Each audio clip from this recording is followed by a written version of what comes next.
భగవద్గీత యథాతథం అంటే చదవబోతున్నాం, అధ్యయనం అనమాట.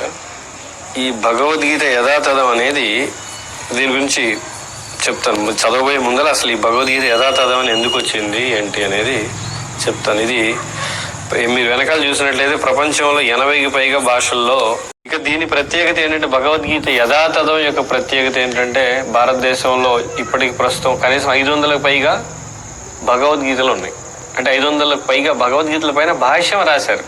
చాలా రకాలుగా కొంతమంది చెప్తారు మకరందం అని, లేదా ఇంకొకటని, లేదా ఇంకొక వ్యక్తి ఎవరో రాశారని, ఆయన రాశారని, ఈయన చెప్పారని, ఆయన ఇలా చాలా ఉన్నాయి భారతదేశంలో ఇప్పటికే.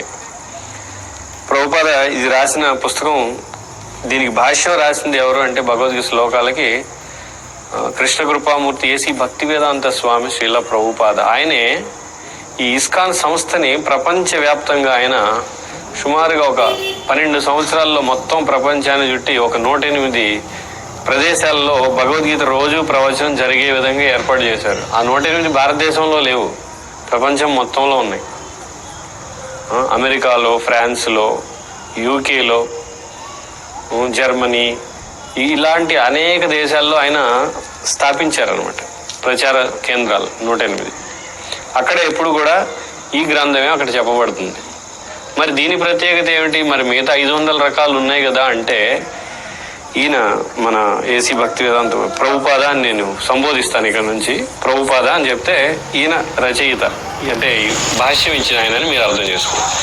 ప్రభుపాద చెప్తారు ఏంటంటే, తొలి పలుకులో ఇప్పటికే చాలా భగవద్గీతలు ఉన్నాయి, చాలా మంది రాశారు, ఇంగ్లీష్లో కూడా ఉన్నాయి. ప్రభుపాద రాసిన తెలుగులో కాదు, ఇంగ్లీష్లో ఆయన భాష్యం రాసిందంతా ఇంగ్లీష్లో.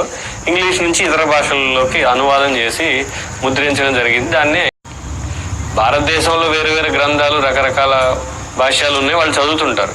కానీ భారతదేశం దాటి వెళ్తే ఎక్కువ మంది తెలిసింది ఇది. ఇంగ్లీష్లో దీన్ని భగవద్గీత యాజ్ ఇట్ ఈజ్ అంటారు.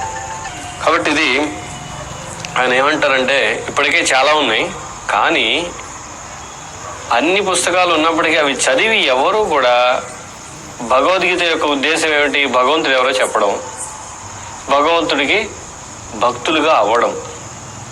మనం ముందర చెప్పుకున్నాం, భగవద్గీత ద్వారా భగవంతుడు ఎవరైనా మనకు అర్థమవుతుంది. ఎవరు భగవంతుడు? ఎవరు? శ్రీకృష్ణ భగవానుడు. కానీ చాలా మంది రాసిన భగవద్గీత ద్వారా వాళ్ళకి అది అర్థం కావడం లేదు. అంటే కృష్ణుడు భగవంతుడు, నేను భగవంతుడికి భక్తుడిని అవ్వాలి అనే అవగాహనకి రావడం లేదు అది చదివిన తర్వాత. లేదంటే ప్రభుపాద పాశ్చాత్య దేశాలు అంటే అమెరికా ఇలాంటి దేశాలకి వెళ్ళక ముందర చాలా మంది భగవద్గీతలు రాశారు, అవి వాళ్ళు కూడా చదివారు.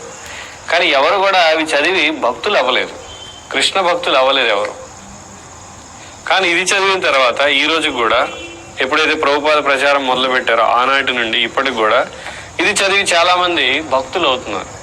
ఎవరికి? భగవంతుడికి. భగవంతుడు ఎవరు? శ్రీకృష్ణుడు. కృష్ణుడికి భక్తులు అవుతున్నారు. అది దీని యొక్క ప్రత్యేకత, ఈ భగవద్గీత యొక్క ప్రత్యేకత అది. అంటే భగవంతుడు ఎవరు అనేది స్పష్టంగా తెలియజేస్తుంది అనమాట ఈ గ్రంథం. ఇక మన పని ఏమిటి, మనం చేయవలసింది ఏమిటి, మనం భగవంతుడికి ఎలా భక్తి చేయాలి ఏమిటి, అన్ని కూడా ఇందులో మనకున్నాయి. అందుకే ఇది చదవాలి అని చెప్తుంది. ఇక ఇది ఒకటైతే, ఈ భగవద్గీత ప్రత్యేకత ఏమిటనేది మరొక విషయం. అసలు భగవద్గీత ఎలా చదవాలి అని కృష్ణుడే భగవద్గీతలో చెప్తున్నాడు.